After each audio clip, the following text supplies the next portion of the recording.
Asina Mare. Asina. Papa. Asina. Papa. Ah. Va, non, allez.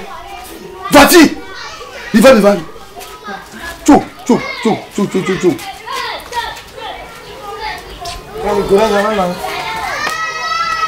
Oh, allez, Naïma. Il est pas télé. Je ne dis pas que je me dis papa, le télé n'a mis on me l'a plavé avec mien au pas. Je ne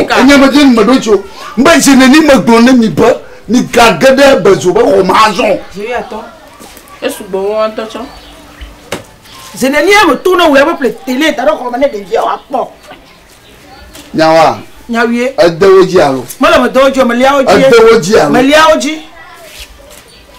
Papa pour le télé là. Ya. Pour les mieux tomia no mien no kwa alo. Télé me blague pas ça.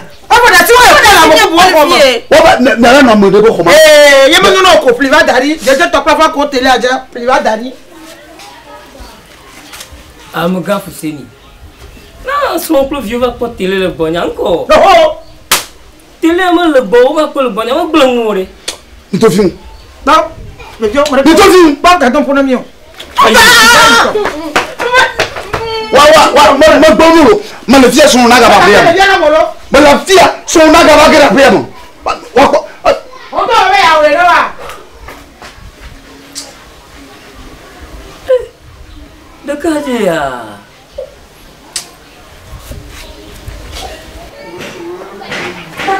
O to fe to jiro. Na wa. Biso. Tiga yimi la. O to fe to ji. Oga. O to fe to ji. Yedi na tiga. Je ne dis pas au courant il y a des gens qui me ah eh fa ka yuji papa ma putu mo no adia yizu me la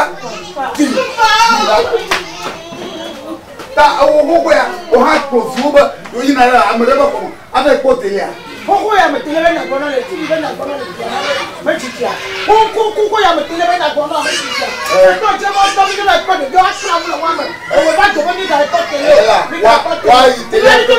wa yi tele pe ko bo tro na ba yo le ko ataka o le alu ko le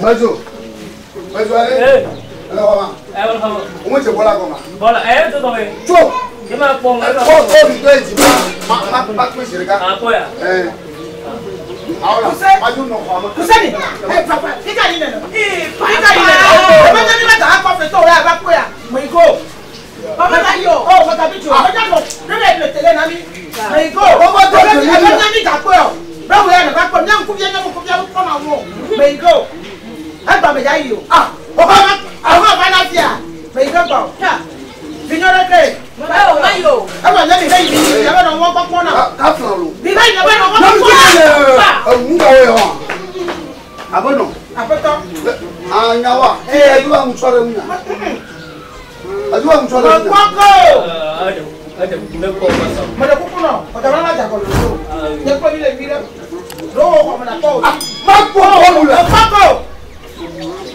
ti ya aba ba ja ko yo ta nya ka ta ko e ko ma ko bolu a ye ko ja ko bolu a ye ko ja ko bolu a abono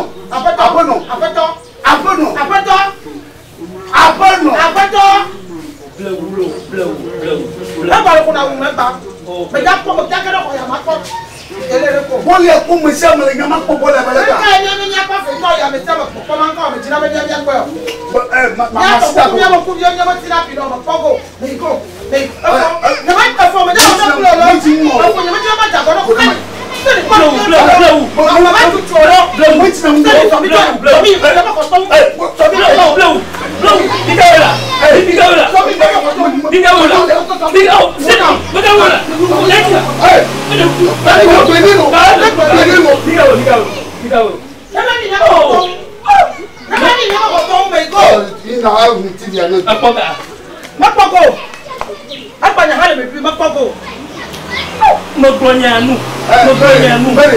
Mbere nke fude no dia baba mo toko mbere nke fude no koji mo toko apa ne kwa chakare ka ko to gele la mo toko On peut boire tia ton bien. Baja quoi? Tu n'avais pas mon bonheur. Ça va pour tout mon chocho.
TV. À la télé. Toi, mon là. Papa. Mais maman jingo qui arrête ta note à wa ou na wolo. Ah là. Ah mais quand maman jingo y arrête ta note à wa bana o me nyanji mo. Mbele. O ha me ya ko télé ara me be ko mo. Nya ka mi me ja be pe o. E mo ya ha le fi ma yi me nyan yo. Mo nya ko be drade. Maman. Na nya appliquer télé bubula. Nya ple télé va daro ko me de vieux on ko gama de vieux kama ga ya do me de kama ko mo anya mo ko to mo yin dudu jin gbogbo ma na ku e va ijira ple télé dari ya dra forenchi nya po nya no fe ton pe bolu apon le mo ko vo anya ma do to la le document me to go le document me vire ala yira ma gbele kama to do ya kwa ji mi so mo da mo ka bana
Madame,